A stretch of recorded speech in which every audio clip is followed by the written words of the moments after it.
پہاڑ کا 1% ہے، باقی 99% پورا نیچے ہوتا ہے۔ یہ پہاڑوں کی اونچائی، یہ پہاڑوں کی جو اونچائی ہے یہ 1% ہے، 99% پورا نیچے ہوتا ہے۔ حیرت میں پڑ گئے، اتنا نیچے پہاڑ ہے۔ کہا یہی تو بات ہے، کیا تم دیوار میں جب میخ ٹھوکتے ہو تو اوپر کتنا دکھتا ہے اور اندر کتنا رہتا ہے؟ 2 انچ کا اگر ہم لے رہے ہیں میخ اور کیل تو اس کا منہ صرف اوپر تھوڑا سا، وہ بھی mm میں ہوگا، اور 2 انچ تک اندر وہ دیوار میں دھسا ہوا ہوگا۔ اور جب قرآن میں مولا نے فرمایا ہے زمین پر ہم نے پہاڑوں کو میخ بنا کر گاڑ دیا ہے، آج سائنس یہ کہہ رہا ہے کہ پہاڑ 9 گنا نیچے اندر تک موجود ہے۔ قرآن کس زمانے میں نازل ہوا؟ آسٹرونومی نہیں تھی، آسٹرولوجی نہیں تھی، زمین کے یہ جیو فزک نہیں تھے، آلہ جات نہیں تھے، تحقیق کے لیے مائکروسکوپ، ٹیلیسکوپ کچھ نہیں تھا۔ اس زمانے میں قرآن زمین کے اندر کی بات بتا رہا ہے۔ یہ عظیم معجزہ ہے قرآن کا میرے عزیزو، اسی لیے قرآن کہتا ہے سوچتے کیوں نہیں، فکر کیوں نہیں کرتے؟ وہی ہے خالق کائنات جس نے اس پورے نظام کو بنا رکھا ہے۔ یہ اتنی نہیں ہے، یہ جو زمینوں میں نظر آ رہی ہیں ان کی تحقیقات کرتے کرتے کئی لوگوں کی زندگیاں ختم ہو گئی۔ کچھ چاند کی تحقیق پر چلے، کچھ سورج کی تحقیق پر چلے، کچھ زمین کی تحقیق پر چلے۔ انسانوں کو بھی اللہ نے یہ علم دیا ہے، یہ عقل دیا ہے۔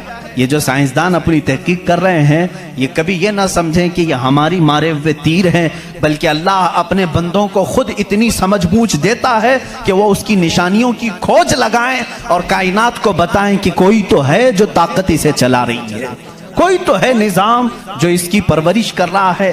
لیکن یہ دھوکہ باز بن جاتے ہیں کچھ لوگ کہ وہ تحقیق کر کے سمجھ تو جاتے ہیں لیکن بعد میں جب ان کو علم ہوتا ہے کہ اس کے پیچھے کوئی طاقت ہے وہ بتا نہیں پاتے، اس لیے کہ کفر ان کے دلوں میں رچ بس چکا ہے۔ آپ کو ایک اور سائنس کے اسٹوڈنٹس کے لیے بھی یہ بات ہے، آپ کو معلوم ہے یہ ستارے جو ہیں، سیارے ہیں، یہ اپنی عمر مکمل کر کے، ابھی کی بات ہے یہ، سائنس ایک بڑے سائنسدان نے اور ناسا کے لوگوں نے بھی جو خلا پہ جاتے ہیں، اسپیس پہ، ان لوگوں نے یہ بات پیش کی کہ ستارے جتنے بھی ہیں گیلیکسی میں اس میں سے کچھ کی عمر ہزاروں سال کی ہوتی ہے، لاکھوں سال کی ہوتی ہے۔ جب ان کی عمر مکمل ہوتی ہے تو یہ ایک جگہ جا کر کے ٹوٹ جاتے ہیں، داخل ہو جاتے ہیں، جن کو بلیک ہول کہا جاتا ہے۔ بلیک ہول کیا ہے؟ سائنسدان کہتے ہیں اس کی تحقیق ابھی تک نہیں ہو سکی۔ ایک بہت بڑا سوراخ ہے، بہت بڑا سوراخ جت میں یہ ستارے جا کر کے ختم ہو جاتے ہیں، ان کی زندگی یہاں ختم ہوتی ہے۔ کہیں یہ باتیں آپ کو سوکھی تو نہیں لگ رہی ہیں؟ آج بہت ہی زیادہ سائنس بول رہے ہیں، ضرورت اس کے لیے ہے میرے عزیزو، میں اپنے دین کو ان لوگوں کے سامنے رکھنا چاہتا ہوں جو صرف سائنس کو اپنا خدا سمجھتے ہیں۔ آؤ قرآن پڑھو، قرآن اس کی بنیادیں تمہیں دے گا سائنس کی۔ بلیک ہول کیا ہے سائنسدان نہیں بتا سکے، جبکہ ان کے پاس اب بڑی مشینیں ہیں۔ یہ جو ناسا کے لوگ خلا میں جاتے ہیں، 1 سال تک کے لیے چلے جاتے ہیں، کئی مہینوں کے لیے چلے جاتے ہیں اور تحقیقات کر کے لا رہے ہیں۔ چاند پر انہوں نے کیمرے لگائے اور وہاں کی تصویریں یہ بھیجنے کی بات کر رہے ہیں، لیکن پھر بھی بلیک ہول معلوم نہیں۔ میں اس محمد الرسول اللہ صلی اللہ علیہ وسلم کی بات کر رہا ہوں جو کسی بھی سائنسدان کا شاگرد نہیں، جو کسی استاد کے پاس بیٹھا نہیں۔ اس رسول پاک کی زبان سے قرآن کی یہ آیت نکلی سورہ واقعہ کی، اللہ فرماتا لا اقسم بمواقع النجوم انہو لقسم لو تعلمون عظیم۔ اللہ فرماتا قسم ہے اس جگہ کی جہاں جا کے ستارے ٹوٹ جاتے ہیں، بے شک اللہ رب العزت کی اس میں بڑی شان ہے اگر تم سمجھ سکو۔ آسٹرونومی کو قرآن بتا رہا ہے کہ بلیک ہول ہیں، مواقع النجوم ان کو کہا گیا ہے، جہاں ستارے جا کر فنا ہوتے ہیں۔ عزیزان گرامی، یہ تکلیف صرف ہماری ہے کہ ہم نے قرآن عظیم کو اس لیول کے اعتبار سے پڑھا نہیں۔ سائنس کے لیے جو لوگ MBBS کر رہے ہوں گے یا پھر انجینئر بن رہے ہوں گے، ان سے بھی میں یہ دعوت دیتا ہوں کہ قرآن کو بھی کبھی اس اینگل سے پڑھ کر کے دیکھو، اس کی نشانیاں اتنی عظیم ہیں۔ میں سمجھتا ہوں کہ تمہیں پھر کہیں ادھر ادھر منہ مارنے کی ضرورت نہیں، معرفت خداوندی اسی سے حاصل ہو جائے گی۔ غور و فکر کرو، تمہیں اسی سے اللہ رب العزت کی معرفت حاصل ہو جائے گی، کوئی تو ہے خالق۔ امام اعظم ابو حنیفہ رحمۃ اللہ تعالی علیہ کے پاس ایک دہریہ، اس زمانے کی بھی جو ایتھیسٹ ہوتے ہیں، ایتھیسٹ سمجھتے ہیں، ایک نیا یہ چلا ہوا، نیا نہیں ہے پرانے ہی ہیں، نام نیا لگتا ہے، ملحد ہیں یہ، ایتھیزم۔ بہت سارے لوگ وہ اپنے دین، اپنا ریلیجین کے جگہ پر یہ لکھتے ہیں، آپ دیکھ لینا ان کو، ایتھیزم۔ آپ مسلم لکھتے ہیں، کچھ لوگ ہندوازم لکھتے ہیں، کچھ لوگ کرسچینٹی کہتے ہیں، کچھ جیوز ہوتے ہیں، لیکن کچھ ہیں جو ایتھیزم، ایتھسٹ ہیں۔ ایتھسٹ کا مطلب کوئی خدا نہیں، کوئی دین نہیں، کوئی مذہب نہیں۔ یہ بیچارے آوارہ لوگ ہیں، یہ لاوارث لوگ ہیں جو اس طرح سے کہہ رہے ہیں۔ اب ان کی بات میں آپ کو بتاؤں، ایتھیزم، اس طرح کا ایک ایتھسٹ امام اعظم ابو حنیفہ کے پاس آیا، اس نے کہا خدا ہے؟ تم بار بار خدا کی بات کرتے ہو، مجھے تو نہیں لگتا، کوئی نہیں ہے، اگر ہے تو دکھتا کیوں نہیں؟ بہت ساری چیزیں ہیں ایسی، آپ نے سمجھایا، جو دکھتی نہیں لیکن ہے، بہت ساری چیزیں ہیں۔ اس نے کہا ایسی کوئی چیز نہیں ہے جو ہے اور دکھتی نہیں۔ آپ نے اس کو ایک تماچا لگایا، ڈھیلا اٹھا کر کے مار دیا۔ اس نے کہا میں سوال کیا، تم نے مار دیا۔ کہا کیا ہوا مارا؟ کہا درد ہو رہا ہے۔ کہاں ہے درد؟ ہو رہا ہے، دکھتا نہیں ہے لیکن احساس ہے۔ بہت ساری چیزیں ایسی ہیں جو دکھتی نہیں ہے لیکن ہے، ان کا وجود ہے۔ بہرحال آپ نے اس کو جواب کیا دیا؟ کہا سنو، میرے ساتھ آج ایک بڑا عجیب واقعہ پیش آیا۔ میں سمندر کے کنارے گیا تھا، میں نے دیکھا ایک کشتی کو، اور وہ کشتی کی تعجب خیز بات یہ تھی کہ وہ اکیلے چل رہی ہے، کوئی نہیں چلا رہا، سامان خود سے وہ لاد لیتی ہے اپنے اوپر اور چل پڑتی ہے سیدھے راستے پر، پھر تھوڑی دیر کے بعد ساحل پر آتی ہے اور اپنا سامان خود ہی اتارتی ہے، پھر جیسے ہی وقت ہوتا ہے پھر چل پڑتی ہے۔ کوئی کشتی بان نہیں، کوئی ملا نہیں، کوئی کیپٹن نہیں اس کے اندر، سواری بھی نہیں، خود سے سب چل رہی ہے۔ یہ اس دور میں امام اعظم کہہ رہے ہیں جب الیکٹرانک دور نہیں تھا۔ آج کے لوگ ہو سکتا ہے یقین کر لیں الیکٹرانک کشتی ہوگی، ہو سکتا ہے کوئی اس کو الیکٹرانک مشین چلا رہی ہوگی، ایسا نہیں ہے۔ اس زمانے میں کوئی اس چیز کی ایجاد نہیں تھی۔ اس نے کہا کیا پاگل پن کی باتیں کر رہے ہو، کس کو بنا رہے ہو تم؟ کیا ایسی کوئی کشتی ہے جو خود سے سامان بھی اتارتی ہے اور چڑھا بھی لیتی ہے اور چلنے بھی لگ جاتی ہے؟ امام اعظم ابو حنیفہ رحمۃ اللہ علیہ نے فرمایا اتنا تیرا دماغ چلتا ہے کہ کوئی کشتی سمندر پر بغیر چلانے والے کے نہیں چلتی۔ یہ پورے دن اور رات کا نظام اور لوگوں کی موت و حیات کا نظام، زمین سے پودوں کو نکالنے کا نظام، برابر وقت پہ موسم کے آنے کا نظام بغیر کسی کے چلائے کیسے چل سکتا ہے؟ کبھی اس میں تاخیر تم نے دیکھی؟ کبھی تم نے یہ دیکھا کہ رات ہوئی ہی نہیں؟ کبھی تم نے دیکھا کہ دن ہوا ہی نہیں؟ وہ اپنے وقتوں پر ساری چیزیں چلا رہا ہے۔ عزیزان گرامی، ان تمام چیزوں میں ایک نشانی ہے اس کے وجود کی۔ اسی لیے اللہ رب العزت نے سورہ اخلاص میں یوں فرمایا قل هو اللہ احد، اے محبوب آپ فرما دے وہ اللہ ایک ہے۔ اب ایک ہونے کی نشانیاں بھی بہت ہیں، ایک ہونے کی نشانیاں بھی بہت ہیں۔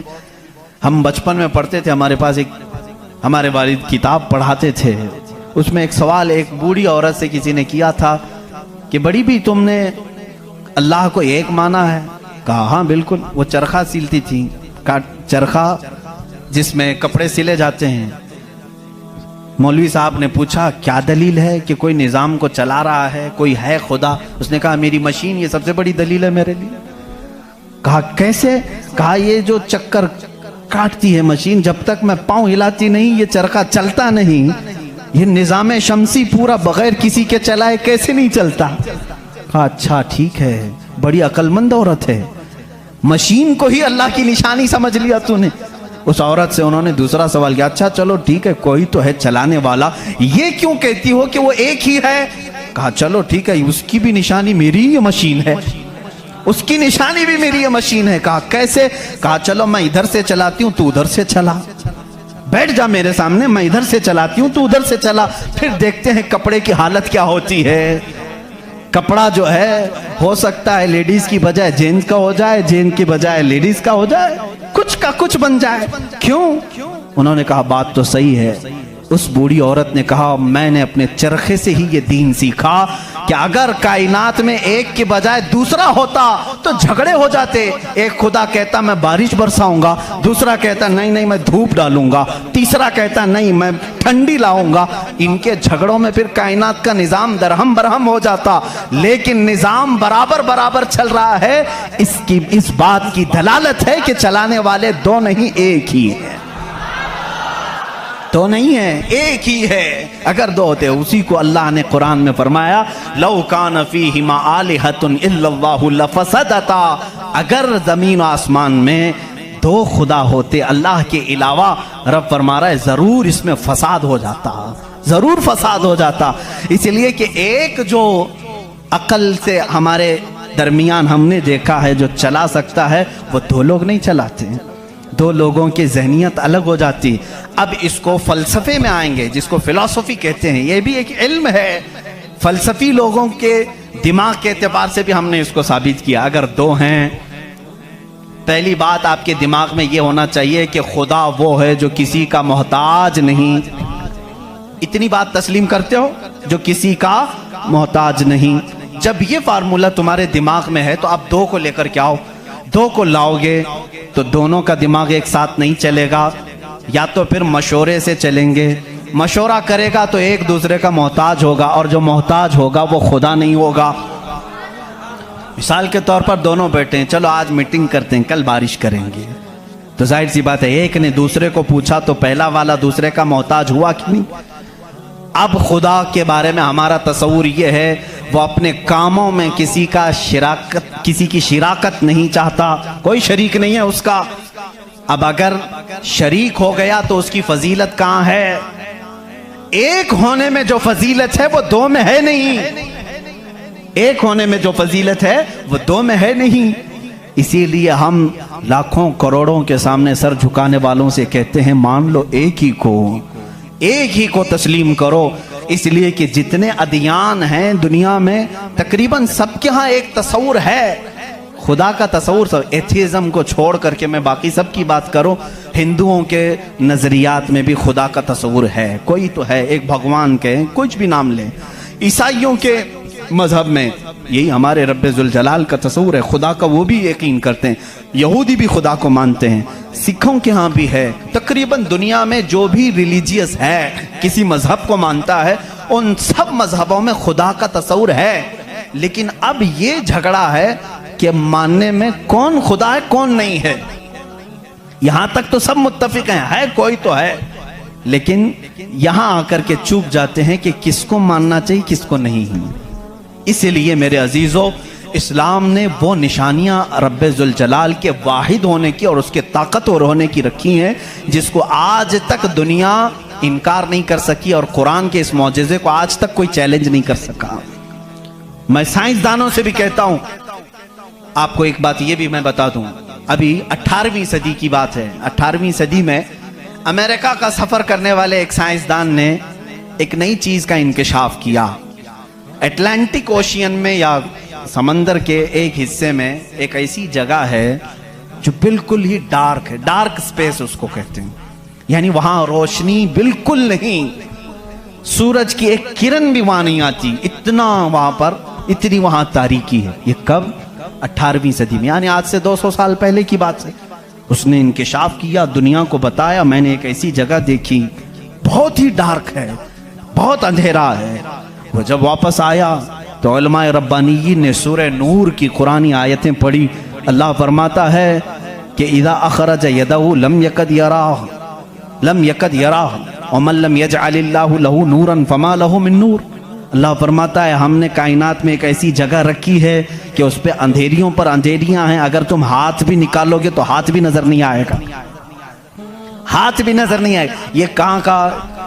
یہ علم البحر جس کو کہتے ہیں, سمندروں کا علم رکھنے والا جو پوری زندگی سمندروں کی کھوج میں لگا دیا, وہ لا کر کے بتایا. اس نے سوچا میں بہت بڑا تیر مارا ہوں, لیکن جب بتایا قرآن پڑھنے والوں نے کہ یہ تو قرآن میں ہے, اللہ فرما رہا ہے ایک ڈارک سپیس ہے کائنات میں جہاں تم ہاتھ بھی نکالو گے تو نہیں نظر آئے گا, اتنا ڈارک ہے. وہ سٹ پٹا گیا, پریشان ہوا, میں اس کی تحقیق کروں گا. یہ قرآن میں آئی کیسے بات؟ سب سے پہلا دنیا کا میں انکشاف کرنے والا ہوں، میں اس کو سب کو بتانے والا پہلا فرسٹ آدمی میں ہوں، یہ پہلے سے کہاں سے آ گئی قرآن؟ پھر وہی دو باتیں میں بتاتا ہوں میرے عزیزو، اس کو بھی یہی جھٹکا لگا کہ یہ قرآن اس زمانے میں نازل ہوا جب سائنس کا وجود نہیں تھا، اور اس پر نازل ہوا جس کو دنیا میں کسی نے سکھایا نہیں تھا۔ بعد میں پھر اس نے یہ سوچا شاید ہو سکتا ہے پروفیٹ محمد صلی اللہ علیہ وسلم سمندروں کا سفر بہت کرتے ہوں گے، ان کے سمندروں کے سفر میں شاید کبھی یہ جگہ آ گئی ہوگی، اس لیے انہوں نے اپنے من سے قرآن میں یہ لکھ دیا ہوگا۔ اس نے یہ نتیجہ نکالا، لیکن دوسرے ہی دن اسے پھر بڑا جھٹکا یہ لگا کہ جب سیرت مصطفیٰ پڑھا اس نے، اللہ اکبر، حضور کی 63 سالہ زندگی میں آپ نے ایک مرتبہ بھی سمندر کا سفر کیا ہی نہیں۔ یہ بہت بڑا جھٹکا لگا کہ وہ محمد صلی اللہ علیہ وسلم کبھی پوری زندگی میں سمندر کا سفر کیے ہی نہیں۔ میرے عزیزو، اس بات میں غلط فہمی میں نہ آنا کہ وہ سمندروں کو نہیں جانتے تھے، وہ معراج کا سفر کرنے والا رسول سمندروں کو ضرور جانتا ہے، لیکن یہ حکمت الہی تھی کہ کبھی سمندر کے سفر کرنے کا اتفاق نہیں ہوا۔ اب اسے جھٹکے پر جھٹکا یہ لگا جو کبھی سمندر کو گیا ہی نہیں، وہ اگر اٹلانٹک اوشین میں موجود ڈارک سپیس کو بتاتا ہے تو ضرور وہ اپنے پیٹ سے نہیں بتا رہا ہے، وہی اس کو بتایا ہوگا جس نے ڈارک سپیس بنایا ہے۔ یہی اللہ رب العزت کے وحدانیت کی نشانیاں ہیں، اس کے وجود کی نشانیاں ہیں۔ قرآن پڑھو، اس میں بہت ساری چیزیں جنہوں نے یہ انکشاف کیا کہ کچھ سمندروں میں ایسے اللہ رب العزت نے بنایا ہے، وہ بھی آپ کو مل جائیں گے۔ دو سمندر ملتے ہیں اور دونوں کا رنگ الگ ہے، ایک سمندر نیلا ہے، ایک سمندر پیلا ہے، دونوں کا ٹیسٹ بھی الگ ہے، ادھر کا میٹھا ادھر کا کھارا نمکین ہے، لیکن وہ بہت دور تک ملتے ہوئے جاتے ہیں، لیکن اس کا پانی اس میں نہیں آتا، اس کا پانی اس میں نہیں آتا۔ کیوں نہیں آتا؟ اللہ فرماتا مرج البحرین یلتقیان، مرج البحرین یلتقیان بینہما برزخ لا یبغیان فبأی آلاء ربکما تکذبان۔ اس رب ذوالجلال نے فرمایا ہم نے دو سمندروں کو بہایا ہے، دیکھنے والوں کو ایسا لگتا ہے کہ یہ مل گئے ہیں، لیکن ہم نے اس میں نہ دکھنے والی ایک ایسی دیوار بنائی ہے کہ اس کا پانی اس میں نہیں ملتا، اس کا پانی اس میں نہیں ملتا۔ یہ بھی کون سے رسول کی زبان سے اللہ تعالیٰ بتا رہا ہے لوگوں کو جو رسول کبھی سمندر کا سفر کیا ہی نہیں؟ اس رسول کی زبان سے اللہ نے دو سمندروں کے ملنے کی بات کی۔ سائنسدانوں، اب تو تمہیں ماننا ہی چاہیے کہ قرآن رسول کا اپنا بیان کیا ہوا کلام نہیں ہے، اسی کا یہ کلام ہے جس نے سمندروں کو اس طرح پیدا کیا۔ کائنات میں بہت ساری چیزیں ہیں میرے عزیزو، قرآن اللہ رب العزت کا یہ کلام اتنی ہی نہیں، یہ تو بڑی بڑی نشانیاں میں نے کہا، اگر اس کی معرفت، اس کی کھوج میں لگ جاؤ گے تو زندگی تمام ہو جائے گی۔ میں تو کہتا ہوں اللہ نے ایک بات یہ بھی فرمائی ہے تمہارے لیے، وَفِي أَنفُسِكُمْ أَفَلَا تُبْصِرُونَ۔ اللہ فرما رہا ہے تم ادھر ادھر نشانیاں ڈھونڈ رہے ہو، ہم نے تمہاری ذات میں اپنی نشانیاں رکھی ہیں، تم نہیں دیکھتے؟ تمہاری ذات میں ہماری نشانیاں ہیں، تم نہیں دیکھتے؟ اتنی نشانیاں ہیں، اس کے لیے آپ کو کئی علوم پڑھنے کی ضرورت ہے۔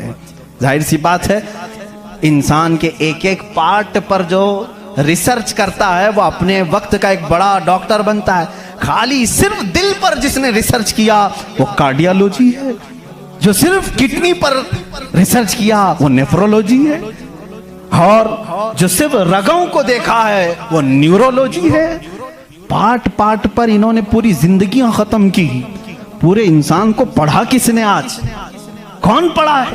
اسی لیے امام اعظم ابو حنیفہ رحمۃ اللہ علیہ نے فرمایا من عرف نفسہ فقد عرف ربہ، جس نے صرف اپنی ذات کو پہچان لیا وہ اپنے رب کو پہچان لے گا۔